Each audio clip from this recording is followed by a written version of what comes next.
میری زندگی کے اس یادگار واقعے کا تعلق راجستھان سے ہے۔ ان دنوں میں جودھ پور کے نزدیک تھانے میں تعینات تھا۔ دوپہر کے وقت موٹی گردن اور اشاد بشاد چہرے والا ایک شخص تھانے میں داخل ہوا۔ اس نے اپنا تعارف کرواتے ہوئے بتایا، میں گھڑی سے آیا ہوں، چھوٹی بیگم نے یہ خط آپ کے لیے دیا ہے۔ گھڑی اور چھوٹی بیگم کا نام سن کر میں بے اختیار چونک گیا۔ جس علاقے کو گھڑی کہا جاتا وہ چھوٹی موٹی ریاست سے کم نہیں تھا۔ یہاں کے جاگیردار کنور امر سنگھ کو میں اچھی طرح جانتا تھا۔ علاقے میں ان کی شہرت تھی۔ شکار اور نسل نسل کے کتے پالنے سے انہیں خاص لگاؤ تھا۔ وہ کافی عرصہ بیمار رہنے کے بعد چند ہی ماہ پہلے سورگواسی ہوئے تھے، اور اب کنور امر کی بڑی بیٹی نرملا نے جاگیر کا انتظام سنبھال لیا تھا۔ چھوٹی بیگم دراصل نرملا ہی کو کہا جاتا، اور اب اس چھوٹی بیگم نے میرے نام کوئی خط بھیجا تھا۔ میں نے موٹی گردن والے شخص سے لے کر خط پڑھنا شروع کیا۔ لکھا تھا، انسپکٹر نواز خان صاحب، اپنے مینیجر راج پال کو یہ خط دے کر بھیج رہی ہوں۔ پتا جی آپ کی بڑی تعریف کیا کرتے تھے۔ آپ کو یاد ہوگا، ایک مرتبہ آپ کے سامنے ہی انہوں نے مجھ سے کہا تھا کہ اگر مجھے کسی وقت مدد کی ضرورت ہو تو میں بلا تکلف آپ سے رابطہ کر سکتی ہوں۔ اس وقت تو میں نے سوچا بھی نہ تھا کہ اتنی جلدی پتا جی ہم سے جدا ہو جائیں گے، اور مجھے ایک اہم مسئلے کے لیے آپ کو مدد کے لیے پکارنا پڑے گا۔ نواز صاحب، سچی بات یہ ہے کہ میں دل سے آپ کی مداح ہوں۔ مجھے پورا وشواس ہے کہ اگر کوئی اس وقت میری مدد کر سکتا ہے تو وہ آپ ہیں۔ براہ مہربانی اپنے قیمتی وقت میں سے چند روز فرصت نکال کر گھڑی آ جائیں۔ باقی باتیں میں آپ کو یہاں پہنچنے پر بتاؤں گی۔ ساتھ ہی لکھا تھا کہ میں آپ کی مجبوری کو سمجھتی ہوں، اس لیے میں نے خط S S P mister Smith Water صاحب کے نام بھی تحریر کر دیا ہے۔ امید ہے ایس پی صاحب بھی آپ کی گھڑی آنے پر کوئی اعتراض نہیں کریں گے۔ فقط آپ کی پرستار نرملا دیوی۔ میں نے اپنی تعریف کا یہ مختصر خط 2 دفعہ پڑھا۔ نرملا کی صورت نگاہوں میں گھومنے لگی۔ آج سے 2 سال پہلے میں اکثر گھڑی میں آتا جاتا تھا۔ ان دنوں نرملا آگرہ یونیورسٹی میں پڑھتی تھی۔ وہ بڑی ہی ذہین اور سمجھدار لڑکی تھی۔ جاگیردار کنور امر سنگھ اکثر جاگیر کے معاملے میں اس سے مشورہ لیا کرتے۔ ایک بار ایک کیس کے سلسلے میں پورے 2 ماہ میں گڑھی بخش میں رہا۔ ان دنوں نرملا سے میری کافی جان پہچان ہو گئی تھی۔ اس کیس کی رودات آپ انہی صفحات میں پڑھ چکے ہیں۔ میں نے خط دیکھنے کے بعد ایک طرف رکھ دیا اور مینیجر راج پال سے پوچھا کہ ایس ایس پی صاحب والا خط کہاں ہے؟ راج پال نے جواب دیا، میں جودھ پور سے ہو کر آیا ہوں، وہ خط میں نے انہیں دے دیا ہے۔ جواب میں ایس پی صاحب نے یہ رکا آپ کے لیے بھیجا ہے۔ مینیجر نے ایک بار پھر جیب میں ہاتھ ڈالا اور دوسرا رکا نکال کر میرے سامنے رکھ دیا۔ ایس پی صاحب نے لکھا تھا کہ اگر تھانے میں کوئی زیادہ اہم کیس نہیں ہے تو میں سب انسپکٹر کو قائم مقام بنا کر گھڑی جا سکتا ہوں اور وہاں کا ایک چکر لگا کر آؤں۔ کنور امر سنگھ نے اپنی زندگی میں ہمیشہ قانون کی مدد کی ہے۔ ہمیں اس کی بیٹی کو مشکل میں تنہا نہیں چھوڑنا چاہیے۔ اس کا مطلب تھا کہ نرملا دیوی نے مجھے گھڑی بلانے کا پکا انتظام کیا ہے، مگر میں بھی اپنی مرضی کا مالک تھا۔ اس کے علاوہ مجھے تھانے میں 1-2 کام بھی تھے۔ میں نے ٹال مٹول کر کے مینیجر کو واپس بھیج دیا۔ مینیجر تو چلا گیا، لیکن ٹھیک 2 روز بعد پھر آن دھپکا۔ اس دفعہ اس کے ساتھ نرملا کا طویل ترین درخواست نامہ تھا، جس میں مجھ سے جلد از جلد گھڑی پہنچنے کی درخواست کی گئی۔ اس سارے معاملے کی خبر تھانے کے عملے کو ہو چکی تھی۔ اس کے علاوہ جودھا پور ہیڈ کوارٹر میں بھی چرچے ہو رہے تھے کہ نواز خان کو گھڑی کی جاگیردارنی نے بلوایا ہے۔ ایک طرح سے یہ بڑے اعزاز کی بات تھی کہ جاگیردارنی نے ایس ایس پی کو خط لکھ کر مجھ پہ اپنے اعتماد کا اظہار کیا تھا۔ کنور امر سنگھ کا خاندان بڑا ہی بااثر تھا۔ اگر وہ لوگ چاہتے تو کمشنر تک کام کاج چھوڑ کر وہاں پہنچ سکتا تھا اور ان کے نخرے اٹھا سکتا تھا۔ خط والا واقعہ مشہور ہونے کے بعد ڈی ایس پی صاحب جودھا پور سے چل کر مجھ سے ملنے آ چکے تھے۔ وہ صرف میری صورت دیکھنے آئے تھے کہ وہ کون سی ذات شریف ہے جسے گھڑی کی جاگیردارنی خط لکھ کر بلوا رہی ہے اور جس پر کنور امر سنگھ اتنا بھروسہ کرتے تھے۔ بہرحال اپنے منہ سے زیادہ تعریف اچھی نہیں لگتی، جب نرملا دیوی کا مینیجر دوسری دفعہ پیغام لے کر میرے تھانے پہنچا تو میں نے یہ فیصلہ لیا کہ ایک دفعہ وہاں کا چکر لگا کر آ ہی جانا چاہیے۔ میں نے مینیجر سے کہا کہ میں کل شام یا پرسوں دوپہر میں گڑی بخش پہنچ جاؤں گا۔ وہ مجھے ساتھ لے جانا چاہتا تھا اور اس مقصد کے لیے ایک شاندار بگھی بھی لے کر آیا تھا۔ بہرحال جب اس نے میری نیت بھانپ لی تو ہتھیار ڈال کر بولا، نواز صاحب، بہتر ہے کہ آپ اور تاخیر نہ کریں۔ میں آپ کو بتا نہیں سکتا کہ چھوٹی بیگم کس قدر پریشان ہے۔ نہ ہی کھاتی ہیں نہ ہی پیتی ہیں، ساری ساری رات جاگتی ہیں۔ ہمیں تو دیکھ کر ڈر لگتا ہے، پتہ نہیں کیا بات ہے۔ میں نے کہا، راجپال، تم چھوٹی بیگم کے مینیجر ہو یا حویلی میں گھاس کھودتے ہو؟ ایک مینیجر کو ہر معاملے کی خبر ہونی چاہیے، یا پھر تم جان بوجھ کر چھپانے کی کوشش کر رہے ہو؟ جواب میں راجپال نے فوراً گیتا کی قسم کھائی اور بولا، مجھے کچھ پتہ نہیں ہے جناب۔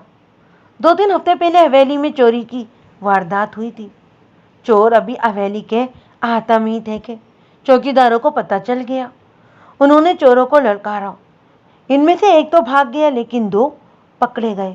دونوں کو مقامی پولیس کے حوالے کر دیا گیا۔ چوری چکاری اس علاقے کا معمول ہے، یہ کوئی ایسی خوفناک بات نہیں تھی، مگر میرا اندازہ ہے کہ چھوٹی بیگم کی پریشانی اس واردات کے بعد سے ہی شروع ہوئی ہے۔ شاید ان کے دل میں کوئی وہم جڑ پکڑ کر بیٹھ گیا ہے۔ میں نے مینیجر سے پوچھا، کیا تمہیں پورا یقین ہے کہ حویلی میں گھسنے والے چور ہی تھے؟ مینیجر نے کہا، جناب، یہ معلوم کرنا تو پولیس کا کام ہے۔ ویسے پکڑے جانے والوں میں سے ایک لنگڑے کو میں اچھی طرح جانتا ہوں۔ وہ پیشہ ور چور ہے، نقب لگانے میں اسے ماسٹر سمجھا جاتا ہے۔ جب وہ گرفتار ہوا تو اس کے لباس میں نقب لگانے کا سامان چھپا ہوا تھا۔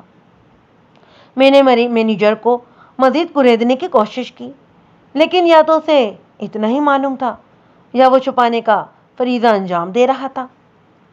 بہرحال اگلے روز میں اور بلال شاہ گھڑی کے لیے روانہ ہو رہے تھے۔ ہم سادہ لباس میں تھے۔ گھڑی کو 2 راستے جاتے، ایک تو گھوڑوں اور ٹانگوں وغیرہ کے لیے تھا۔ اس راستے سے گھڑی کا فاصلہ 15 کوس کے قریب تھا۔ دوسرا راستہ بذریعہ بس تھا۔ بس گھڑی سے 3 میل دور پختہ سڑک پر اتار دیتی تھی، وہاں سے پیدل یا ٹانگے پر جانا پڑتا۔ یہ راستہ طویل مگر نسبتاً آرام دہ تھا۔ ہم نے یہی راستہ اختیار کیا۔ بس ملنے میں کچھ دیر تو لگی، جس کی وجہ سے ہم شام سے تھوڑی دیر پہلے گھڑی پہنچ سکے۔ گھڑی میں کنور امر سنگھ کی حویلی اپنی مثال آپ تھی۔ اسے دیکھ کر کسی چھوٹے موٹے کلے کا گمان ہوتا تھا۔ ہم حویلی کے صدر دروازے پر پہنچے تو 2 باوردی چوکیداروں نے استقبال کیا۔ گیٹ کے بعد ایک نیم تاریک ڈیوری سے گزر ہوا۔ یہاں دیواروں پر دیوی دیوتاؤں کی مورتیاں نقش تھیں۔ ڈیوری کے بڑے محرابی دروازے سے گزر کر ہم حویلی کے احاطے میں آ گئے۔ یہاں گھاس کے خوبصورت کتے تھے، فوارے تھے اور پھولوں سے سجی ہوئی روشنیاں تھیں۔ احاطے کے عین وسط میں سرسبز گھاس پر بہت سی کرسیاں میز لگی ہوئی تھیں اور خوش لباس مہمان خوش گپوں میں مصروف تھے۔ ایک طرف سنگ مرمر کے چبوترے پر علاقے کا سب سے مشہور سارنگی نواز استاد ستارے خان اپنے فن کا جادو جگا رہا تھا۔ مہمانوں میں کالے انگریزوں کے علاوہ گورے انگریز بھی موجود تھے۔ گوری میمیں سب سے نمایاں نظر آ رہی تھیں، لیکن ان میموں سے بھی گورے اور خوبصورت چہرے والی ایک اور عورت یہاں موجود تھی، اور وہ تھی نرملا دیوی۔ اپنے زرق برق لباس اور لمبے بالوں کے ساتھ وہ واقعی کوئی راجکماری نظر آتی تھی۔ پچھلے 2 سال میں اس کا ملکوتی حسن کچھ اور بھی نکھر گیا تھا۔ اسے میری آمد کی اطلاع ہو چکی تھی، لہذا جو ہی میں بلال شاہ کے ساتھ احاطے میں پہنچا، وہ فوراً میری طرف متوجہ ہو گئی اور اٹھ کر ہمارے پاس آئی۔ نمستے کر کے حال احوال پوچھا اور معزز مہمانوں کے سامنے بیٹھنے کے لیے جگہ دی۔ بلال شاہ ایک لمبے پتلے دبلے انگریز کے پہلو میں بیٹھ کر بڑا ہی خوش ہو رہا تھا، اور پھر سامنے میز پر بسکٹوں اور پیسٹریوں کا ڈھیر بھی تو لگا تھا۔ اس کے دل میں لڈو نہ پھوٹتے تو اور کیا ہوتا۔ بیشتر مہمان ہماری طرف سوالیہ نظروں سے دیکھ رہے تھے۔ لہذا نرملا دیوی کو ہم دونوں کا تعارف بھی کروانا پڑا۔ اس تعارف میں ظاہر ہے میری تعریف شامل رہی ہوگی۔ نرملا دیوی نے اس 2 برس پہلے کا کیس کا ذکر بھی کیا، جس کی وجہ سے مجھے کئی ہفتے اسی حویلی میں گزارنے پڑے تھے۔ تنہائی میں نرملا دیوی سے میری ملاقات اسی روز رات کے وقت ہوئی۔ ایک اردلی ہمارے کمرے میں پہنچا۔ اس نے اطلاع دی کہ نشست گاہ میں چھوٹی بیگم آپ کو یاد کر رہی ہیں۔ مجھے معلوم تھا کہ ایسا ہوگا، لہذا 11 بجنے کے بعد میں نے ابھی تک شب خوابی کے کپڑے نہیں پہنے تھے۔ مہمان خانے سے نکل کر میں ملازم کے ساتھ نشست گاہ میں پہنچا۔ اس وسیع و عریض کمرے میں نرملا دیوی تنہا بیٹھی ہوئی تھی۔ نشست گاہ میں درجنوں فانوس تھے، لیکن صرف 2 جل رہے تھے، اور ان کی مدھم روشنی میں نرملا دیوی کا چہرہ بے حد زرد دکھائی دیتا۔ مجھے لگا جیسے چند گھنٹے پہلے باہر لان میں جو لڑکی مہمانوں کے ساتھ چہک رہی تھی وہ کوئی اور تھی، اور اس کمرے میں جو اداس اور خوفزدہ چھوٹی بیگم بیٹھی ہے وہ کوئی اور ہے۔ میرے آنے سے پہلے ہی چائے کے برتن میز پر رکھے ہوئے تھے۔ نرملا نے اپنے ہاتھوں سے چائے بنائی اور ایک پیاری میری طرف سرکا دی۔ سرد ہوا کسی ادھ کھلے روشن دان سے گزر کر فانوس کی روشنی سے اٹکیاں کرنے لگی۔ نرملا نے اپنے شانوں پر قیمتی شال کو سنبھالا اور کھڑکیوں سے باہر گہری تاریکی کو گھورتے ہوئے بولی، انسپکٹر صاحب، جیسا کہ آپ جانتے ہیں ہم زمیندار لوگ نہ بھی چاہیں تو بہت سی دشمنیاں خام خواہ پیدا ہو جاتی ہیں۔ مجھے بھی پتا جی کی طرف سے بہت سی عداوتیں ورثے میں ملی ہیں۔ معلوم نہیں کیوں کچھ دن سے مجھے ایسا لگ رہا ہے کہ کوئی شخص میری جان کا دشمن بنا ہوا ہے۔ 1-2 واقعات ایسے ہوئے جنہوں نے مجھے بہت زیادہ پریشان کیا۔ میں کوئی بزدل اور کمزور لڑکی نہیں ہوں، یہ بات آپ بھی جانتے ہیں، مگر کچھ دنوں سے میرا دل بہت زیادہ ہی ڈرا ہوا ہے۔ پچھلے ہفتے کی بات ہے، میں ساری رات جاگتی رہی اور روتی رہی۔ مجھے پتا جی بڑی شدت سے یاد آ رہے تھے۔ وہ تھے تو زندگی کتنی سہیل اور محفوظ تھی، کوئی غم نہیں تھا، فکر اندیشہ نہیں تھا، مگر اب بکیڑوں اور نت نئے مسئلوں کے سوا کچھ بھی نہیں۔ اس رات اچانک مجھے پتا جی کی بات یاد آئی جو انہوں نے آپ کے بارے میں کہی تھی۔ نواز صاحب، سچ پوچھیے تو مجھے یوں لگا جیسے یکدم ایک بہت بڑا بوجھ میرے سر سے اتر گیا ہے۔ میں خود کو کوسنے لگی کہ اس سے پہلے میں نے اس انداز میں کیوں نہیں سوچا۔ اب آپ کو ان دیواروں میں اپنے سامنے دیکھ رہی ہوں تو یوں محسوس ہو رہا ہے کہ کئی راتوں کے بعد آج پہلی بار چین کی نیند آئے گی۔ نرملا دیوی کافی دیر باتیں کرتی رہی اور میں سنتا رہا۔ صاف محسوس ہو رہا تھا کہ وہ زبردست ذہنی دباؤ کا شکار رہی ہے، اور اب میری موجودگی سے اسے حوصلہ ملا ہے۔ لیکن اس کے ساتھ ہی میں نے یہ بھی اندازہ لگایا کہ وہ اپنی پریشانی کا سبب چھپانے کی کوشش کر رہی ہے۔ میں نے پوچھا، نرملا دیوی، آپ نے اپنے ڈر کی وضاحت نہیں کی۔ آخر کس کی طرف سے خطرہ ہے آپ کو، اور اس خطرے کا سبب کیا ہے؟ نرملا نے کہا، نواز صاحب، میں آپ سے کچھ بھی چھپانا نہیں چاہتی اور مجھے چھپانا بھی نہیں چاہیے، لیکن ابھی میں خود اس نتیجے پر نہیں پہنچ سکی کہ اگر آپ مجھے چند دن کی مہلت دے دیں تو میں زیادہ آسانی کے ساتھ آپ سے باتیں کر سکوں گی۔ میں نے کہا، نرملا دیوی، میرے پاس زیادہ وقت نہیں ہے، شاید کل یا پرسوں مجھے یہاں سے واپس جانا پڑے۔ میں چاہتا ہوں کہ مجھے آپ کے مسئلے کا پتہ لگ جائے، اور اگر کوئی کام میرے لائق ہے تو وہ میں انجام دے دوں۔ یکایک نرملا کے خوبصورت چہرے پر بے پناہ مایوسی پھیل گئی۔ وہ بولی، نواز صاحب، مجھے افسوس ہے کہ میں آپ کو اپنی بات ٹھیک طرح سے سمجھا نہیں سکی۔ یہ بڑا ہی گمبھیر مسئلہ ہے، سمجھیے کہ میری زندگی اور موت کا سوال ہے۔ اگر آپ مجھے زندگی اور موت کی کشمکش میں چھوڑ کر جانا چاہتے ہیں تو پھر بے شک چلے جائیے، میں آپ کو روکوں گی نہیں۔ میں نے دیکھا نرملا کی آنکھوں میں آنسو چمک رہے تھے، اس کا دل بہت بری طرح دکھا ہوا تھا۔ وہ لڑکی جسے علاقے کے لوگ چھوٹی بیگم کہتے تھے اور مہارانی کا رتبہ دیتے تھے، تنہائی میں میرے سامنے بے چارگی کی تصویر بنی ہوئی تھی۔ یکدم مجھے اس پر ترس آنے لگا۔ میں نے کہا، اس کا مطلب ہے کہ آپ مجھے یہاں روکنا چاہتی ہیں اور یہ بھی نہیں بتانا چاہتی کہ کیوں روک رہی ہیں۔ وہ بولی میں بتانے سے انکار نہیں کر رہی، صرف تھوڑا سا وقت چاہتی ہوں تاکہ جو کچھ بتاؤں وہ آپ کے لیے فائدہ مند ہو، نہ کہ آپ کو الجھا کر رکھ دے۔ اس بات پر نرملا دیوی سے لمبی بحث کی جا سکتی تھی، مگر اس کی شیشے جیسی آنکھوں میں آنسوؤں کی چمک دیکھ کر میں نے بحث کا ارادہ ملتوی کر دیا۔ کچھ دیر کی گفتگو کے بعد ہم دونوں میں یہ طے پایا کہ میں کم از کم 5 روز یہاں قیام کروں گا، اور اس دوران نرملا مجھے اصل بات سے آگاہ کرے گی۔ نرملا نے میرے اور بلال شاہ کے لیے ایک ایسا کمرہ خالی کروا دیا جو اس کے خوابگاہ کے بالکل قریب تھا۔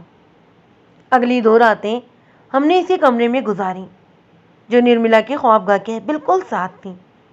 تیسری رات 11 بجے کے قریب میں سونے کے لیے لیٹ گیا، لیکن بلال شاہ بدستور جاگ رہا تھا اور کمرے میں ٹہل رہا تھا۔ ٹہلتے ٹہلتے وہ بار بار رکتا، کبھی گردن کو لمبا کبھی چھوٹا کر کے زوردار ڈکال لیتا اور پھر ٹہلنا شروع کر دیتا۔ اب آپ سمجھ ہی گئے ہوں گے کہ اسے نیند کیوں نہیں آ رہی تھی۔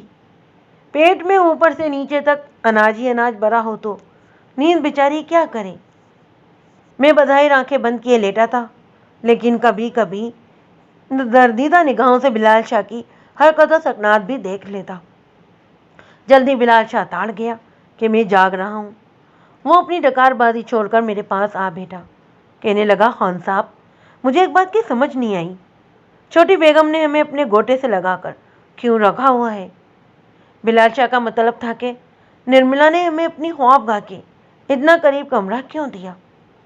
میں نے کہا شاہ جی یہ تو وہی بتا سکتی ہے، وہ میزبان ہے اور ہم مہمان، وہ جو چاہے جی کرے جہاں پر بیٹھے رہے، لیکن تم اپنی آواز کو ذرا دھیمی رکھو، بیچ میں صرف ایک دیوار ہے، یہ نہ ہو کہ وہ سن لے۔ بلال شاہ دھیمی آواز میں بولا خان صاحب کوئی گڑبڑ تو نہیں ہے؟ میرا مطلب ہے کہ وہ آپ پر بڑی مہربان نظر آتی ہے۔ میں بلال شاہ کی بات کا مطلب اچھی طرح سے سمجھ گیا۔ کسی عورت کو میرے قریب دیکھ کر اس کے پیٹ میں مڑوڑ اٹھنے لگتے تھے۔ اس نے جیسے قسم کھا رکھی تھی کہ مجھے عورت کے سائے سے بھی محفوظ رکھنا ہے۔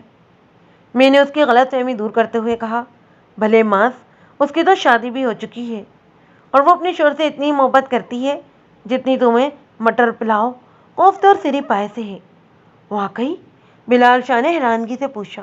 بالکل، میں نے جواب دیا۔ 2 برس پہلے اس کا بیاہ ہوا تھا، ویسے وہ ابھی تک کنواری ہے۔ بلال شاہ حیرت سے میری طرف دیکھنے لگا۔ میں اسے کوئی مذاق نہیں کر رہا تھا۔ حقیقتاً نرملا کی شادی ہو چکی تھی، لیکن ابھی تک رخصتی نہیں ہوئی تھی۔ معلوم نہیں اس کی کیا وجہ تھی، مجھے صرف اتنا معلوم تھا کہ نرملا اس شادی پر بہت خوش تھی اور اس کا شوہر اجمیر کے کھاتے پیتے زمیندار کا پڑھا لکھا بیٹا ہے۔ مجھے یہ ساری باتیں اس لیے معلوم تھی کہ جن دنوں یہ شادی ہوئی میں گھڑی کے علاقے میں ہی کام کر رہا تھا۔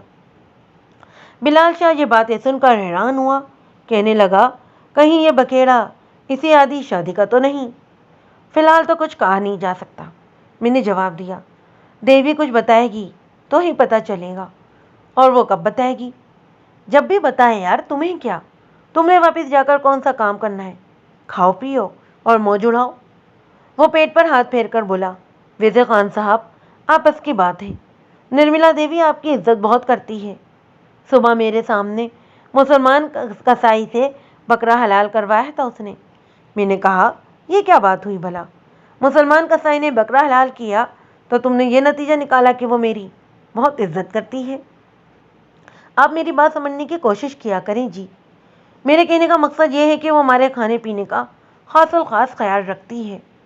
اور یکایک بلال شاہ بولتے بولتے رک گیا۔ اس کے خاموش ہونے کی وجہ ایک سایہ تھا جو کھڑکی کے سامنے سے گزر کر گیا تھا۔ گزرنے والا یوں دبے پاؤں گزرا کہ پاؤں کے مدھم سے آہٹ بھی سنائی نہیں آئی تھی۔ میں نے بلال شاہ کی طرف اور بلال شاہ نے میری طرف دیکھا۔ میں تیزی سے اٹھ کر دروازے پر آیا، بڑی آہستگی سے پٹ کھول کر باہر دیکھا۔ سایہ برآمدے کی مدھم روشنی سے باغچے کی تاریکی میں گم ہو رہا تھا۔ میں کمرے سے نکل کر دبے پاؤں باغچے کی طرف بڑھا۔ برآمدے کے آخری سرے پر پہنچ کر میں نے دیکھا ایک فربا جسم کی عورت یا لڑکی فوالے کی روشنی میں درختوں کے بیچ گم ہوتی ہوئی نظر آئی۔ اس کا انداز بالکل چوروں کا سا تھا۔ اتنی رات گئے ایک عورت کا اس طرح گھومنا پھرنا بڑا ہی پر اسرار تھا۔ تمام اندیشے بالائے طاق رکھ کر میں بھی اس عورت کے پیچھے لپکا۔ میرے جسم پر معمولی سا لباس تھا اور سرد ہوا کپ کپی طاری کر رہی تھی۔ پاؤں میں چپل تھی اور مجھے خاص طور پر پاؤں دبا کر چلنا پڑ رہا تھا۔ فوارے کے نزدیک سے میں نے دیکھا کہ عورت سیدھی حویلی سے استبل کی طرف جا رہی ہے۔ یکایک اندھیرے میں اسے نہ جانے کیا نظر آیا کہ وہ ٹھٹک کر رکی، پھر چیختی ہوئی اور مڑ کر بھاگ کھڑی ہوئی۔ جھاڑیوں سے ایک سایہ نکل کر اس کے پیچھے لپکا تھا۔ عورت کے پیچھے بھاگنے والا بھی کوئی فربا اندام شخص تھا۔ اب میں خاموش تماشائی بنا نہیں رہ سکتا تھا۔ جو ہی وہ دونوں مہندی کے پودوں میں گھسے، میں بھی بھاگتا ہوا وہاں گھس گیا۔ میرے وہاں پہنچنے تک فربا اندام شخص عورت کو چھاپ چکا تھا۔ وہ اس کے گرد میں مچل رہی تھی اور چلا رہی تھی۔ میرے سامنے اس نے ایک زوردار ہتھیڑ مرد کے سر پر مارا۔ جواب میں مرد چیخ کر بولا، خان صاحب پکڑ لی ہے، پکڑ لی ہے۔ میرے 14 طبق روشن ہوئے۔ موٹی عورت سے لپٹا ہوا موٹا مرد بلال شاہ تھا۔ عورت کی چیخو پکار دور تک گونج رہی تھی۔ دیکھتے ہی دیکھتے استپل کی طرف سے کئی افراد بھاگتے ہوئے موقع پر پہنچ گئے۔ ان کے ہاتھوں میں لالٹین تھی۔ ایک شخص کے ہاتھ میں طاقتور رائفل بھی نظر آ رہی تھی۔ عورت اب اٹھ کر کھڑی ہو گئی تھی اور دوپٹہ آنکھوں پر رکھ کر اونچی آواز میں رونے لگی۔ رائفل والے نے عورت کو پہچان کر کہا، بشیرہ تم اس وقت یہاں؟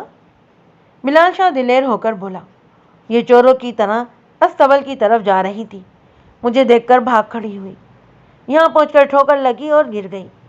عورت کے لباس اور حلیے سے ظاہر ہو رہا تھا کہ وہ حویلی کی ملازمہ ہے، مگر وہ اس وقت کہاں جا رہی تھی؟ اس کے مسلسل رونے سے ظاہر تھا کہ اس کے پاس اس سوال کا کوئی معقول جواب نہیں تھا۔ رائفل پر برادر نے ایک بار پھر پوچھا، بشیرہ کیا ہوا ہے؟ تمہیں کچھ بتاؤ بھی؟ وہ اس سوال کے جواب میں بھی روتی رہی۔ اب یہاں اچھا خاصا مجمع لگ چکا تھا۔ اتنے میں نرملا دیوی بھی وہاں پہنچ گئی۔ اس نے ابھی تک شب خوابے کا لباس نہیں پہنا تھا۔ وہ خاصی برہم دکھائی دیتی۔ ایک خادم گیس کا لیمپ اٹھائے اس کے ساتھ ساتھ چل رہا تھا۔ کیا ہوا بشیرہ؟ نرملا نے قریب آ کر پوچھا۔ بشیرہ نے روتے روتے بلال شاہ کی طرف اشارہ کیا اور بولی، چھوٹی بیگم، اس نے مجھے نیچے گرایا ہے اور میرے منہ پر تھپڑ بھی مارا ہے۔ یہ دیکھیے، گرنے سے میرا سارا بازو چھل گیا ہے۔ اس نے روتے روتے اپنا ایک بازو روشنی کی طرف کر دیا۔ کھونی سے کھال اتر گئی تھی اور خون بہہ رہا تھا۔ نرملا نے گھور کر بلال شاہ کی طرف دیکھا۔ بلال شاہ تیزی سے بولا، چودرانی جی، یہ چوروں کی طرح استبل کی طرف جا رہی تھی۔ میں نے پوچھا کون ہے یہ، پر یہ بھاگ کھڑی ہوئی اور تم نے اسے پکڑ کر تھپڑ مارنے شروع کر دیے۔ نرملا نے غصے سے بات مکمل کی۔ میں نے بلال شاہ کی طرفداری کرتے ہوئے کہا، نرملا دیوی، بات دراصل یہ ہے کہ میں اور بلال شاہ کمرے میں بیٹھے تھے کہ ایک سایہ سا کھڑکی کے پاس سے گزرا۔ 11 بج چکے ہیں، ہمارا چوکنا لازمی تھا۔ ہم کمرے سے باہر نکل آئے۔ میں آپ کی بات سمجھ رہی ہوں، نرملا نے بیزاری سے میری بات کاٹی، لیکن بندے کو اپنے پرائے کی پہچان تو ہونی چاہیے۔ بشیرہ اس حویلی کی پرانی ملازمہ ہے اور میری ہی ہدایت پر یہاں آئی تھی۔ آپ کے ساتھی نے آؤ دیکھا نہ تاؤ اور حشر کر دیا ہے اس بیچاری کا۔ نرملا کے لہجے نے مجھے حیران کر دیا۔ مجھے ہرگز توقع نہیں تھی کہ وہ سب کے سامنے ایسی سرد مہری سے بات کرے گی۔ کہاں دوپہر تلک تو آپ جناب ہو رہی تھی اور کہاں یہ غیروں جیسا رویہ۔ میں کوئی بچہ نہیں تھا۔ اچانک مجھے اندازہ ہوا کہ پچھلے چند گھنٹوں میں حویلی کے اندر کوئی اہم تبدیلی رونما ہو گئی ہے۔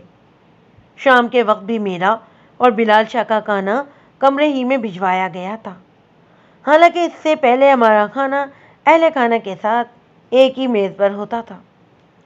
میں نے اپنی حیرت پر قابو پاتے ہوئے نرملا سے پوچھا، تو کیا اس عورت کو آپ نے بھیجا تھا؟ نرملا نے اس بات کا ہمیں جواب دیا اور بتایا کہ ایک بوڑھی ملازمہ کی طبیعت خراب تھی، اسے اسپتال پہنچانا تھا۔ بشیرہ کو استپل بھیجا گیا تاکہ وہ بھگی بان کو بھگی تیار کرنے کی ہدایت کرے۔ اتنے میں نرملا کی 2 چھوٹی بہنیں بھی وہاں آ گئی۔ ان میں سے 12-13 سالہ کوشل خاص طور پر بہت ہی تیز ترار تھی۔ اس نے ملازمہ کی زخمی کونی دیکھی تو بلال شاہ کو گھورنا شروع کر دیا۔ مجھے یہ سب کچھ بہت برا لگ رہا تھا۔ یہ تو عرش سے فرش پر پھینکنے والی بات تھی۔ خیر کچھ دیر بعد یہ معاملہ رفع دفع ہو گیا اور ہم اپنے کمرے میں واپس آ گئے۔ بلال شاہ ڈر رہا تھا کہ شاید میں اسے برا بلا کہوں گا، لیکن ایسی کوئی بات نہیں تھی۔ میری نظر میں بلال شاہ بالکل بے قصور تھا۔ چور تو ملازمہ کے دل میں خود تھا، جو بلال شاہ کو دیکھ کر ڈر گئی اور دوڑ پڑی تھی۔ اگلے روز صبح 8 بجے کے قریب حویلی کے 2 ملازم کھانا لے کر آئے تو کھانے کی ٹرے میں ایک پرچی بھی تھی۔ یہ پرچی نرملا کی طرف سے تھی۔ اس نے لکھا تھا، سوری انسپکٹر صاحب، حویلی میں کچھ مہمان آ رہے ہیں۔ میں 1-2 دن مصروف رہوں گی۔ بہتر یہی تھا کہ آپ چند روز یہاں اور قیام کرتے، لیکن اگر زیادہ مصروفیت ہے تو فی الحال آپ جودھ پور کا ایک چکر لگائیں۔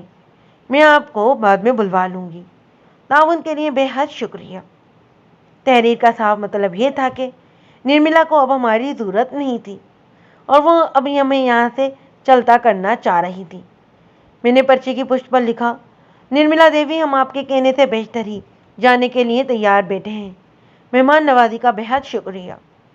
میں نے پرچی ناشتے سمیت واپس بھیج دی۔ تھوڑی دیر میں بلال شاہ اور میں حویلی سے رخصت ہو رہے تھے۔ نرملا کا مینیجر ہمیں دروازے تک چھوڑنے آیا۔ وہ چاہتا تھا کہ ہم حویلی سے پختہ سڑک تک جانے کے لیے حویلی کی بگی استعمال کریں، لیکن میں نے اس کی یہ پیشکش قبول نہیں کی۔ 2-2.5 پیدل چلنے کے بعد ہمیں ایک ٹانگا مل گیا اور ہم اس پر سوار ہو کر واپس روانہ ہو گئے۔ بلال شاہ کا منہ پھولا ہوا تھا۔ وہ راستے بھر گھڑی اور گھڑی کی چھوٹی بیگم کو کوستا رہا۔ بھلا یہ بھی کوئی بات ہے؟ ہم کوئی درخواست دے کر تو یہاں نہیں آئے تھے، اپنی ضرورت کے لیے بلایا تھا۔ ہم کوئی بھوکے تھے ان کی روٹیوں کے؟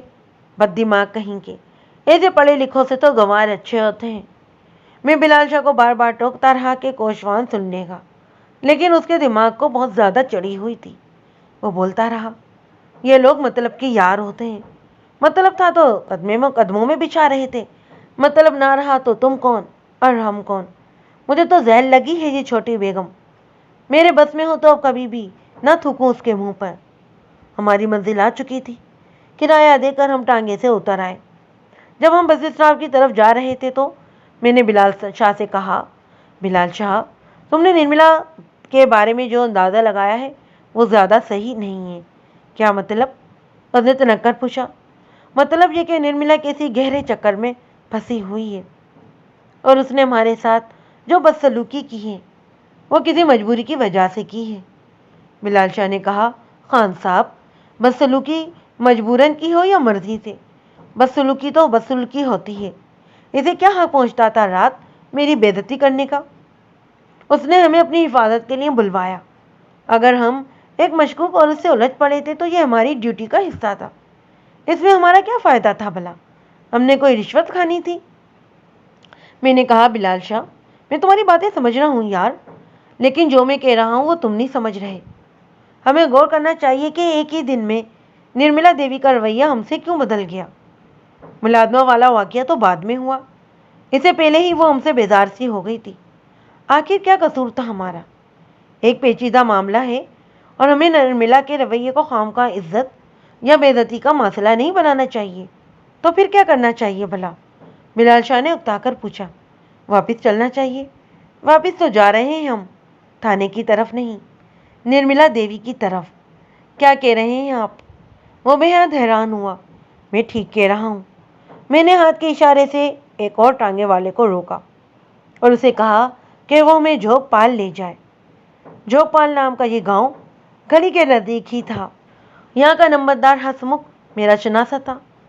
مجھے امید تھی کہ وہ ہمارے ساتھ پورا تعاون کرے گا اور ہمیں جھوک پال میں رہنے کے لیے ٹھکانہ بھی مل جائے گا۔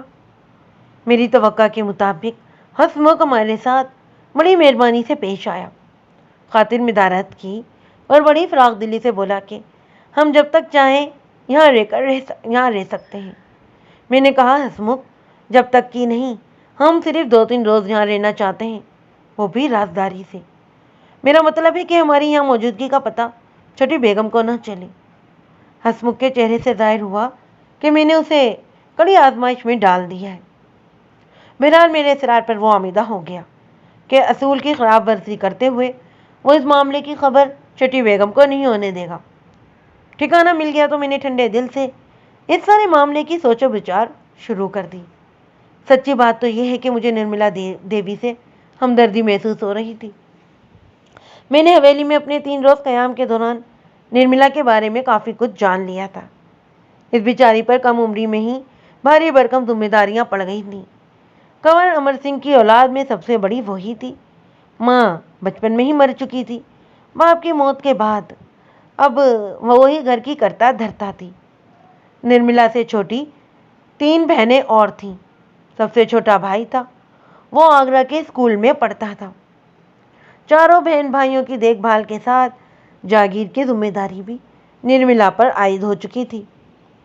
وہ جو 1 برس پہلے یونیورسٹی کی طالبہ تھی، اب چھوٹی بیگم کہلاتی تھی۔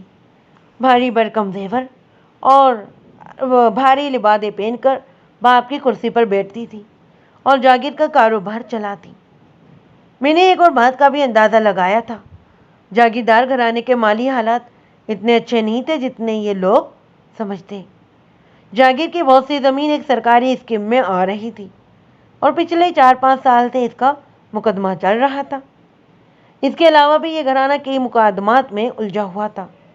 مقدمات پر خرچہ بڑھتا جا رہا تھا اور جاگیر کی آمدن وہیں کی وہیں تھی۔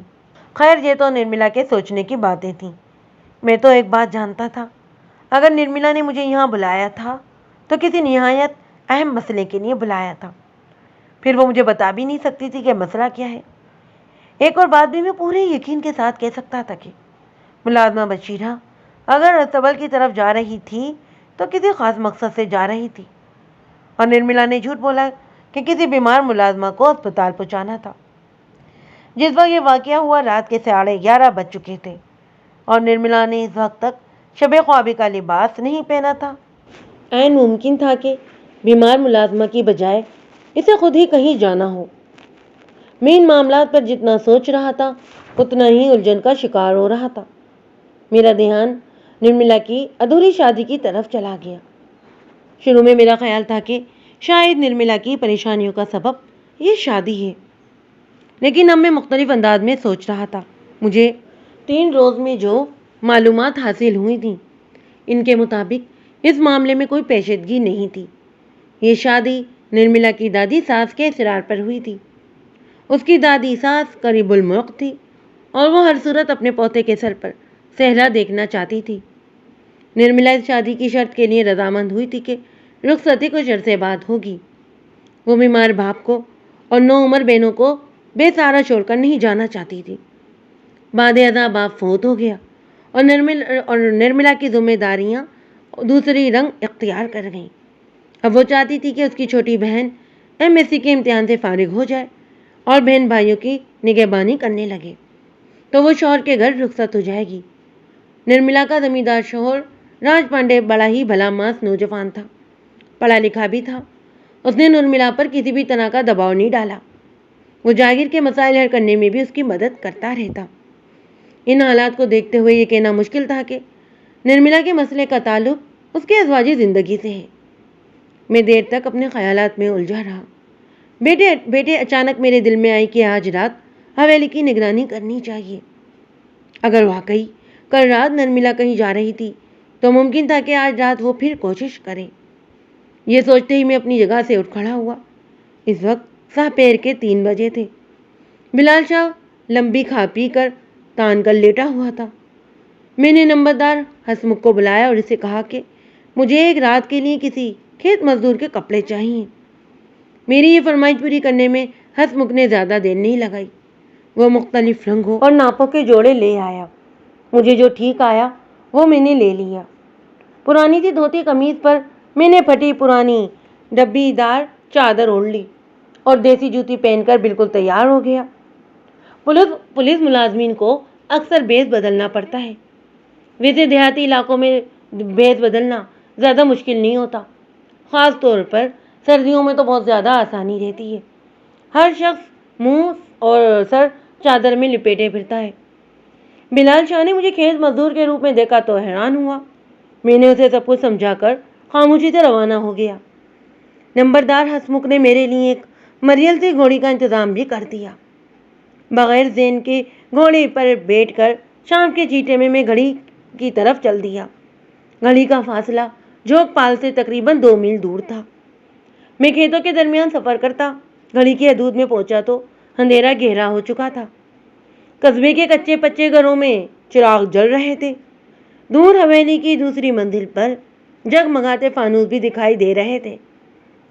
میں نے پہلے گھڑی کے چاروں طرف ایک چکر لگایا، پھر نیم پختہ راستے کے کنارے گھات لگا کر بیٹھ گیا، جہاں سے حویلی کا ٹانگا یا بگھی گزر سکتی تھی۔ جس جگہ میں نے ڈیرا لگایا تھا وہ ایک پرانا سا کنواں تھا۔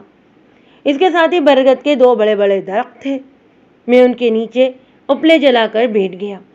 گھوڑی کو ساتھ رکھنا مناسب نہیں لگا، اسے میں نے قریب ہی سرگنڈوں کے اندر کھوٹا ٹھوک کر باندھ دیا۔ اگر میں ساری رات بھی ایک جگہ بیٹھا رہتا تو کسی کو شک نہیں گزر سکتا تھا۔ دیہات میں مسافر اس طرح آگ جلا کر بیٹھ جاتے ہیں اور بعض اوقات تو ساری رات ہی گزار دیتے ہیں۔ میں نے بھی وہ ساری رات اسی ویران کنویں کے ارد گرد گھومتے ہوئے گزار دی۔ نیم پختہ راستے کی طرف دیکھ دیکھ کر میری آنکھیں پترا گئیں، لیکن جس کا انتظار تھا وہ شاہکار نہیں آیا۔ صبح پھو پھٹنے سے پہلے میں نے سرگنڈوں سے گھوڑی نکالی اور واپس جھونک پار روانہ ہو گیا۔ یہ عمل اگلی رات پھر دہرایا میں نے۔ شام سے ذرا پہلے ہی میں اپنے اڈے پر پہنچ گیا۔ آج میں وقت گزارنے کے لیے حقہ بھی ساتھ لے آیا تھا۔ دیر تلک میں حقہ گڑگڑاتا رہا اور مہم امید کے سہارے راستے کی طرف دیکھتا رہا۔ اس وقت 10 بجے تھے جب مجھے نیم پختہ راستے پر بگھی ہچکولے کھاتی روشنیاں کے ساتھ نظر آئی۔ اچانک میرے رگوں میں خون کی گردش تیز ہو گئی۔ یقینی بات تھی کہ یہ حویلی ہی کی بگھی ہے۔ اگر بگھی میں نرملا بھی موجود تھی تو پھر رات کو کوئی انتہائی اہم انکشاف ہونے والا تھا۔ میں برگد کی آڑ میں اٹھ کر کھڑا ہو گیا اور بڑی توجہ سے بگھی کی طرف دیکھنے لگا۔ وہ ایک شاندار بگھی تھی۔ میں دن کی روشنی میں اسے اچھی طرح دیکھ چکا تھا۔ کار کی طرح کیبن میں شیشے لگے ہوئے تھے۔ گھنٹی کی جگہ بیٹری سے بجنے والا ہارن تھا۔ پہیوں اور پائیدانوں پر دھات کے بڑے ہی خوبصورت نقش و نگار بنے ہوئے تھے۔ خوب غور سے دیکھنے کے باوجود مجھے بگھی کے اندر کچھ دکھائی نہیں دیا۔ بگھی گزر گئی تو میں نے بھی گھوڑی کو سنبھال لیا اور مناسب فاصلے سے تعاقب شروع کر دیا۔ ویران راستوں پر تعاقب کرنا خاصا دشوار کام ہوتا ہے۔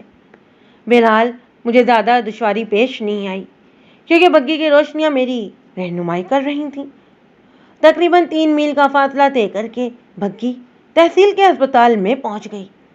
یہ اسپتال قصبے سے باہر ایک ریلوے لائن کے کنارے واقع تھا۔ درختوں میں گری ہوئی سنسان سی جگہ تھی۔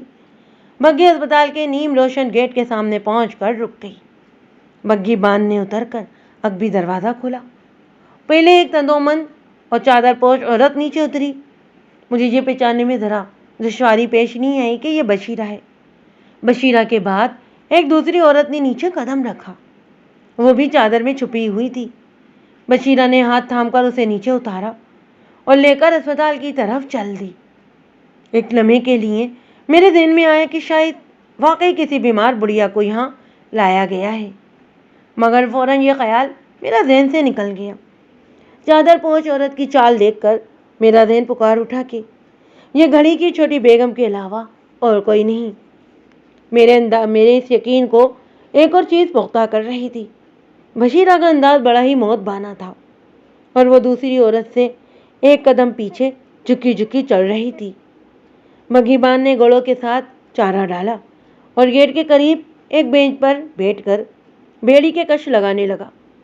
دونوں عورتیں تقریباً 1 گھنٹہ اسپتال کے اندر رہیں، پھر باہر نکل گئیں۔ بگھی میں بیٹھ کر خاموشی سے روانہ ہو گئیں۔ وہ واپس جا رہی تھیں۔ مجھے یقین تھا کہ اب بگھی حویلی کے اندر پہنچ کر ہی رکے گی۔ تعاقب بے فائدہ تھا۔ میں نے بگھی کو جانے دیا، تھوڑی دیر ادھر ادھر گھومتا رہا اور پھر اسپتال کے اندر چلا گیا۔ یہاں مجھے کوئی نہیں جانتا تھا، لہذا بھیس بدل کر بہت لطف آ رہا تھا۔ یہ ایک چھوٹا سا بیکار سا اسپتال تھا۔ کمروں میں جالے لگے ہوئے تھے، دوائیں تو دور کی بات ہے، روشنی کا مناسب انتظام بھی نہیں تھا۔ ایک برآمدے میں چند بد نصیب مریض ٹوٹی پھوٹی چارپائیوں پر پڑے کڑا رہے تھے۔ پورے اسپتال میں صرف ایک کمپاؤنڈر اور ایک ڈاکٹر تھا۔ کمپاؤنڈر ایک لمبی تان کر سویا ہوا تھا اور ڈاکٹر کمرے میں تھا۔ اس نے ٹانگیں اٹھا کر میز پر رکھی ہوئی تھیں، پاؤں میں ولایتی جوتے تھے۔ جوتوں کے پاس ہی 2 پلیٹوں میں کچھ کیک، پیسٹریاں اور بسکٹ رکھے ہوئے تھے۔ چائے کی 3 پیالیاں بھی دکھائی دے رہی تھیں۔ آثار سے نظر آتا تھا کہ حویلی کی دونوں خواتین تھوڑی دیر پہلے اس کمرے میں موجود تھیں۔ مجھے اندر آتے دیکھ کر ڈاکٹر پہلے تو چونکا، پھر اس کا پارا 7ویں آسمان کو چھو گیا۔ اس کے بے حد کالے ہونٹ کچھ اور بھی کالے نظر آنے لگے۔ وہ گھبرا کر بولا کہ مجھے اندر آنے کی اجازت کس نے دی ہے؟ میں نے کرا کر کہا، میرے سینے میں درد ہو رہا ہے۔ اس نے ایک کڑک قسم کی گالی دی اور چوکیدار کو آوازیں دینے لگا۔ پٹھان چوکیدار بھگولے کی طرح چکراتا ہوا آیا اور ڈاکٹر کا اشارہ پانے کے بعد مجھے گھسیٹ کر باہر لے جانے لگا۔ خوشی، ہم کو بولو کیا تکلیف ہے تمہارے سینے میں؟ میں نے عاجزی سے کہا، میں ڈاکٹر صاحب کو دکھانا چاہتا ہوں۔ وہ غصے سے بولا، او خدائی خوار، تم ہم کو جاہل سمجھتا ہے؟ ہم 11.5 برس سے اس اسپتال میں ہیں۔ تمہارے سینے کا تو معمولی بات ہے، ہم تو چھوٹا موٹا آپریشن بھی کر لیتا ہے۔ وہ بڑی مشکل سے ساختہ ڈاکٹر سے میں نے اپنی جان چھڑائی اور پھر میں واپس جھونک پور روانہ ہوا۔ میری بے قراری اب عروج پر پہنچ چکی تھی۔ رات والے واقعے کے بعد یہ بات صاف تھی کہ گھڑی کی چھوٹی بیگم کسی خطرناک معاملے میں الجھی ہوئی ہے۔ اسے کیا ضرورت تھی اتنی رات گئے ڈاکٹر کے پاس جانے کی اور پھر یہ سب کچھ چھپانے کی؟ کبھی دل میں یہ بھی بات آتی کہ ہو سکتا ہے کہ اس بات میں نرملا کا اپنا قصور ہو۔ میرا دھیان رہ کر سیاہ ہونٹوں والے ڈاکٹر کی طرف جا رہا تھا، لیکن مسئلہ یہ تھا کہ میں بطور انسپیکٹر اس سے ابھی ملاقات نہیں کر سکتا تھا۔ ایسی صورت میں میری یہاں موجودگی کا راز کھل جاتا۔ اگر میں کسی دوسری حیثیت سے ڈاکٹر کے پاس جاتا تو وہ مجھے کچا چبانے کا پروگرام بنا لیتا۔ بڑا ہی غزیلا شخص تھا وہ۔ اگلی رات اسی کشمکش میں گزر گئی۔ آخر میں نے فیصلہ کیا کہ اب اس نرملا کی بجائے ڈاکٹر پر نظر رکھنی چاہیے۔ آخر کو پتا تو چلے کہ یہ کون ذات شریف ہے۔ یہ کام میری بجائے بلال شاہ زیادہ بہتر طریقے سے انجام دے سکتا تھا۔ وجہ یہ تھی کہ ڈاکٹر نے ابھی تک اس کی صورت نہیں دیکھی تھی۔ علی اس صبح میں اس بارے میں بلال شاہ سے بات کرنے کا ارادہ کر ہی رہا تھا کہ ایک سنسنی خیز اطلاع میرے کانوں تک پہنچی، اور اس اطلاع کے ساتھ ہی سارا پروگرام درم برم ہو کر رہ گیا۔ اطلاع یہ تھی کہ چھوٹی بیگم کل رات حویلی سے غائب ہو گئی ہے۔ یہ خبر جنگل کی آگ کی طرح گھڑی کے تمام دیہات میں پھیل گئی۔ لوگ حیران تھے کہ نوجوان جاگیردارنی کے ساتھ کیا واقعہ پیش آیا ہے۔ بعض لوگ ابھی تک اس خبر پر یقین نہیں کر رہے تھے۔ ان کا خیال تھا کہ بات کو بڑھا چڑھا کر بیان کیا جا رہا ہے۔ چھوٹی بیگم کسی کام سے نکلی ہوگی اور بہت ہوا تو رات تک واپس آ جائے گی۔ میں نے فوری طور پر نمبردار ہسمکھ کو حویلی بھیجا تاکہ وہ اصل بات معلوم کر آئے۔ اس نے بتایا کہ یہ خبر 100% درست ہے۔ وہ خاصا گھبرایا ہوا آیا تھا۔ چھوٹی بیگم حویلی سے غائب ہو چکی تھی۔ اس کے علاوہ حویلی کا بھگی بان راجو اور ملازمہ بشیرہ بھی بھگی سمیت غائب ہے۔ بڑا ہی الجھا ہوا معاملہ ہے۔ حویلی والے کچھ بتاتے نہیں ہیں۔ ہسمکھ نے بتایا کہ نرملا کا ایک تایا بھی حویلی میں پہنچا ہے اور اس نے قریبی تھانے میں اس واقعے کی اطلاع کر دی ہے۔ اب میرا اور بلال شاہ کا چھپے رہنا فضول تھا۔ ہم نرملا دیوی کی وجہ سے چھپے ہوئے تھے۔ جب وہی نہیں رہی تو چھپنا کس سے؟ ہم جوگ پال سے نکلے تو سیدھا حویلی پہنچ گئے۔ حویلی میں پولیس پہلے سے آئی ہوئی تھی۔ ایک موٹا سا انسپیکٹر، 2 ASI، کوئی 9 درجن سپاہی موجود تھے۔ انسپیکٹر کا نام انت سنگھ تھا۔ وہ بڑا ہی گھبرایا ہوا نظر آتا تھا۔ غالباً اسے کچھ سمجھ ہی نہیں آ رہی تھی کہ کرے کیا۔ اس نے گھڑی کے 2 درجن افراد کو مرغا بنا رکھا تھا اور سپاہی ان پر چتروں کی بارش کر رہے تھے۔ ان مصیبت زدہ لوگوں میں حویلی کے ملازمین بھی شامل تھے۔ انت سنگھ مجھے پہچان کر کھڑا ہو گیا۔ آؤ انسپیکٹر نواز خان صاحب، مجھے پتا تھا کہ تم ضرور آؤ گے۔ وہ بڑی آہستگی سے بولا، ویسے میں مجرم کے قریب قریب پہنچ گیا ہوں، گہرا آتنک کر لیا ہے میں نے کہا، تمہارا خیال ہے کہ ان مرغوں میں سے کوئی مجرم ہے؟ 100% بادشاہ ہو، ابھی دیکھنا تمہارے سامنے بکیں گے، تم انہیں کوئی ایویں شیویں شے نہ سمجھو، بڑے چھپے رستم ہیں ان میں۔ میں انت سنگھ کے گدھے پن پر مسکرانے کے سوا اور کیا کر سکتا تھا؟ اور اس میں انت سنگھ کا قصور بھی کیا تھا؟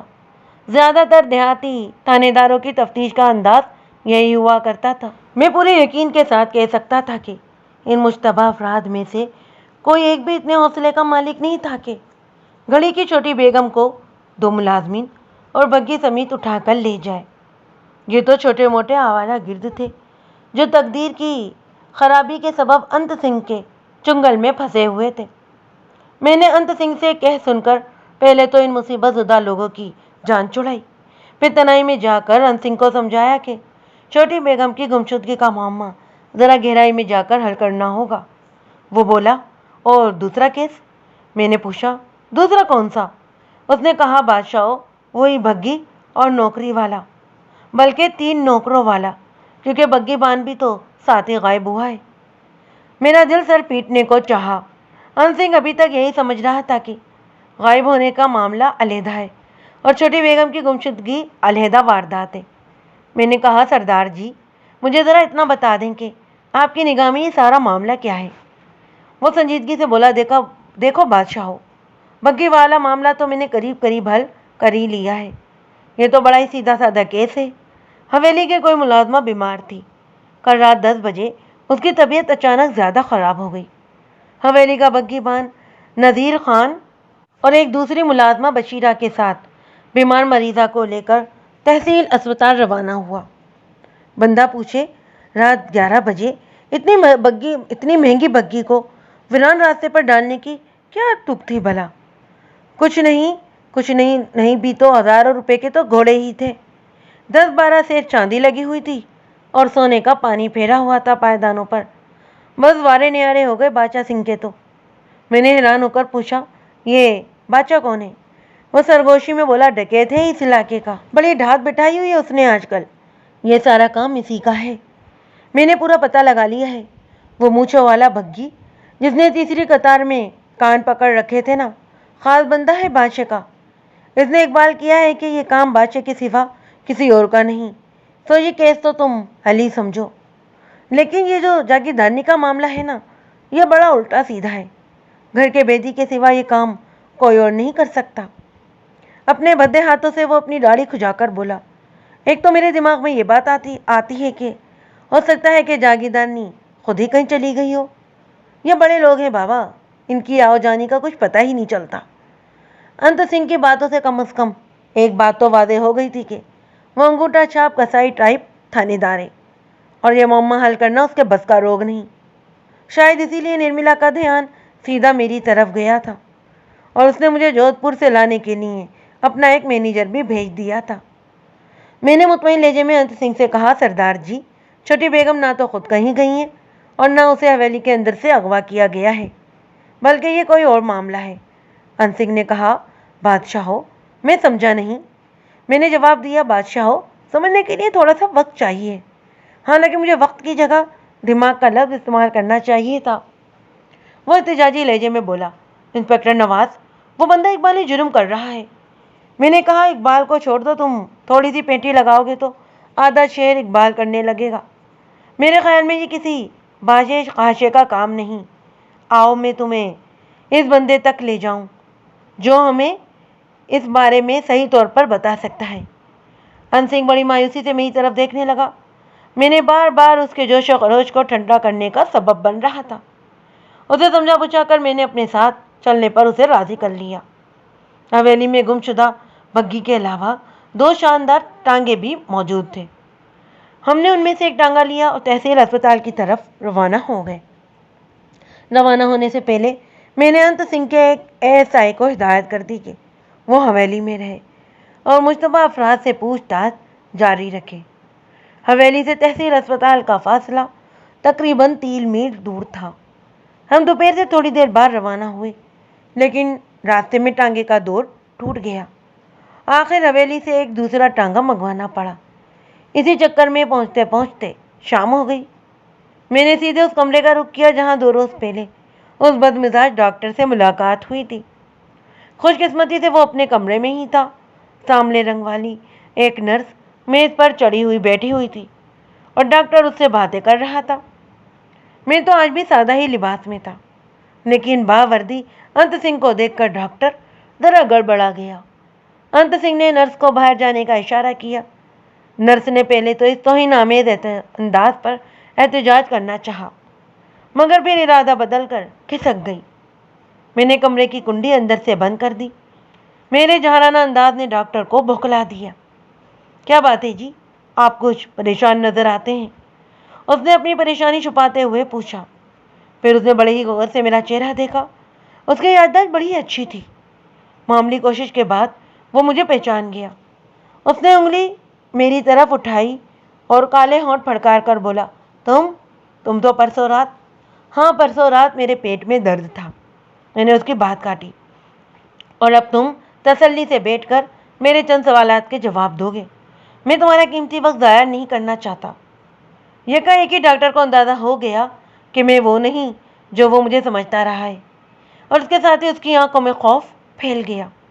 ٹھیک 1 گھنٹے بعد جب ہم اس کمرے سے روانہ ہو رہے تھے تو کمرے کا نقشہ مکمل طور پر بدل چکا تھا، اور کمرے پر ہی نہیں، اس ڈاکٹر کے مزاج شریف پر بھی بڑے ہی اچھے اثرات مرتکب ہوئے تھے۔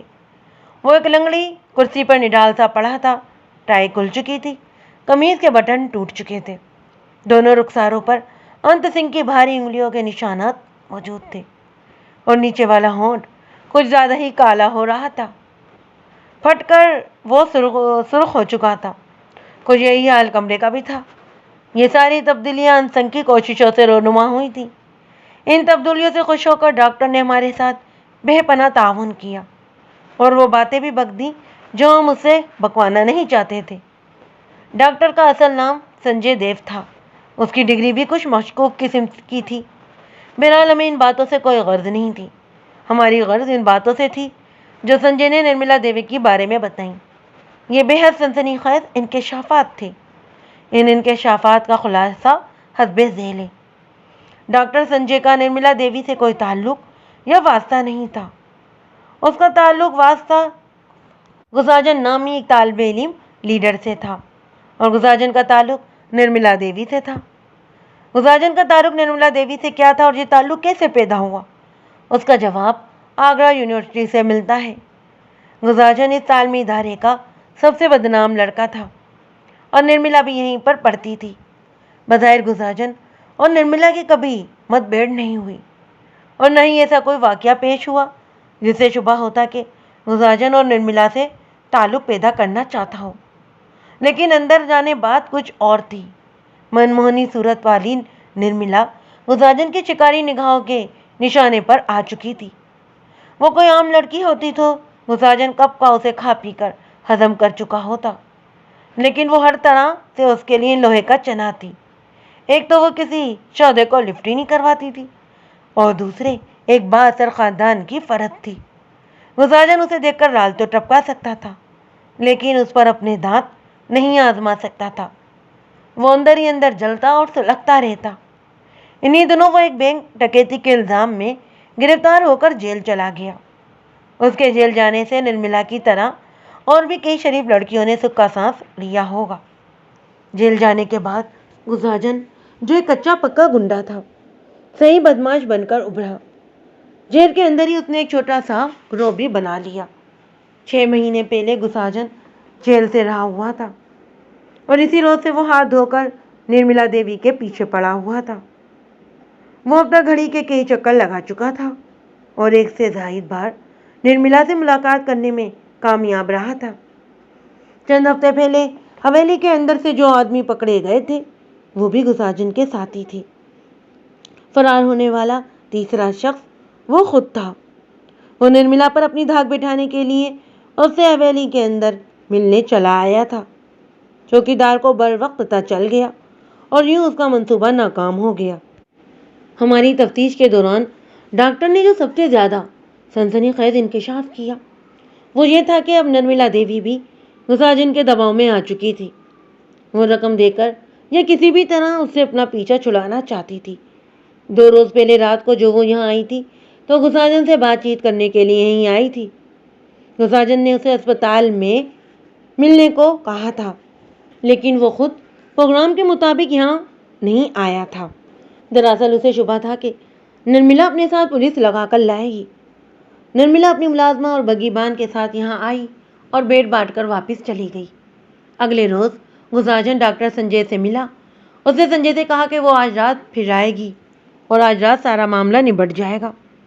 پروگرام کے مطابق غساجن کل رات 9 بجے ہی اسپتال میں آ کر بیٹھ گیا تھا۔ 2 مسلح ساتھی بھی وہ لے کر آیا تھا جو اسپتال کی چھت پر بیٹھے ہوئے تھے۔ 10 بجے کے قریب تیز آندھی چلنا شروع ہو گئی۔ ہر شے گرد و غبار سے اٹ گئی۔ سنجے نے غساجن سے کہا، غساجن صاحب، موسم خراب ہو چکا ہے، میرا خیال ہے کہ اب انتظار فضول ہے، وہ نہیں آئے گی۔ اس نے جواب میں کہا، پیارے، وہ آئے گی، اسے آنا ہی پڑے گا۔ وہ لوہے کے جال میں پھنسی ہوئی ہے، جتنا مرضی بھڑک لے مگر بچ نہیں سکتی۔ غساجن کی باتوں سے ڈاکٹر سنجے نے اندازہ لگایا کہ وہ نرملا کو کسی طریقے سے بلیک میل کر رہا ہے۔ بہرحال اس نے غساجن کو زیادہ کریدنے کی کوشش نہیں کی۔ ان دونوں میں زیادہ بے تکلفی نہیں تھی، اور دوسری بات یہ کہ وہ غساجن سے خوف کھاتا۔ کل رات اور اس کے ساتھی تقریباً 11 بجے تک نرملا کا انتظار کرتے رہے۔ آخر غساجن ڈاکٹر کے پاس سے اٹھ کر کھڑا ہو گیا اور اس نے اپنے ساتھیوں کو جھٹ سے بلایا اور وہ تینوں اپنی جیپ پر بیٹھ کر کھڑی کی طرف روانہ ہو گئے۔ غساجن کو پورا یقین تھا کہ نرملا اس سے ملنے کے لیے حویلی سے نکلی ہوگی اور راستے میں کسی وجہ سے رک گئی ہوگی۔ عین ممکن تھا کہ خراب راستے میں بگی ہی کہیں پھنس گئی ہو۔ وہ تینوں اسپتال سے روانہ ہو گئے تو ڈاکٹر سنجے لمبی تان کر سو گیا۔ وہ آج صبح 10 بجے تک سویا رہا۔ بیدار ہونے پر اسے یہ اطلاع ملی کہ حویلی کی چھوٹی بیگم اپنے ملازموں اور بگی سمیت غائب ہو چکی ہے۔ یہ تو طے تھا کہ ڈاکٹر سنجے کا جو بیان اس نے انت سنگھ سے پھیٹی کھانے کے بعد دیا تھا، اس بیان کی روشنی میں بہت کچھ واضح ہو چکا تھا، لیکن اس کے ساتھ ہی کئی نئے سوال بھی پیدا ہو گئے تھے۔ مثلاً یہ کہ نرملا دیوی ایک گنڈے کے ہاتھوں کیوں بلیک میل ہو رہی تھی؟ کیا اس کی کوئی کمزوری اس کے ہاتھ میں آ چکی تھی، یا وہ خواہ خواہ کی بدنامی سے بچنا چاہتی تھی؟ وہ غساجن سے کیا بات چیت کرنا چاہتی تھی، اور اس بات چیت کے لیے اس نے اتنی رات گئے گھر سے باہر نکلنے کا خطرہ کیوں مول لیا؟ اور پھر جب وہ گھر سے نکل ہی آئی تھی تو وقت پر اسپتال کیوں نہ پہنچ سکی؟ یہ سارے ہی سوالات اہم تھے، لیکن ان سب سے اہم سوال یہ تھا کہ نرملا اس وقت ہے کہاں؟ ڈاکٹر سنجے کے کمرے سے نکلنے سے پہلے ہمیں اس سوال کا جواب درکار تھا۔ میں نے نیچے جھک کر سنجے کے بال مٹھی میں جکڑے اور اس کا چہرہ اپنی طرف گھماتے ہوئے کہا، دیکھو سمجھے، تمہارے ساتھ بہت زیادہ ہو چکی ہے۔ میں نہیں چاہتا کہ تمہیں تھانے لے جانا پڑے اور وہاں تم انت سنگھ کا اصل روپ دیکھو۔ بہتر یہی ہے کہ اب تم ہمیں غساجن کے ٹھکانے سے آگاہ کر دو۔ سنجے صحیح معنوں میں ڈنڈے کا یار تھا۔ شروع میں جب ہم نے اس سے اس کا پتہ پوچھا تو وہ بالکل انجان بنا رہا، مگر اب اس نے یہ پتہ فر بتا دیا۔ اس کی معلومات کے مطابق غساجن اجمیر کے ایک مضافاتی گاؤں میں قیام پذیر تھا۔ گھڑی سے اجمیر شہر کا فاصلہ تقریباً 90 کلومیٹر دور تھا۔ ہمیں غساجن کے ٹھکانے تک پہنچنے کے لیے 60-70 میل کا سفر طے کرنا تھا۔ انت سنگھ کا خیال تھا کہ اب گھڑی واپس جا کر آرام کیا جائے اور صبح تازہ دم ہو کر نرملا کی کھوج میں نکلا جائے۔ بلال شاہ بھی لمبی انگڑائی اور جمائیاں لے کر اپنی نیت کا اظہار کر رہا تھا، مگر میں یہ وقت کھونا نہیں چاہتا تھا۔ ممکن تھا کہ یہ وقت جو ہمارے لیے زیادہ اہم نہیں تھا کسی کے لیے بہت زیادہ اہم ہو۔ ڈوبنے والے کے لیے تو ایک ایک لمحے کی قیمت ہوتی ہے، جبکہ کنارے پر سونے والا گھنٹوں بے خبر سویا رہتا ہے۔ میں نے اپنا فیصلہ سناتے ہوئے کہا کہ ہم ابھی اور اسی وقت اس کی تلاش میں روانہ ہوں گے۔ میں نے سنجے سے کہا کہ اسے بھی ہمارے ساتھ چلنا ہوگا، مگر ساتھ ہی اسے یہ بھی تسلی دی کہ اگر اس نے درست قسم کی معلومات فراہم کی ہیں تو اس کیس کی وجہ سے اس کے نام پر کوئی عروف نہیں آئے گا، اور اگر ٹھنڈے دماغ سے سوچا جاتا تو اس معاملے میں سنجے کا گناہ اس کے سوا کچھ نہیں تھا کہ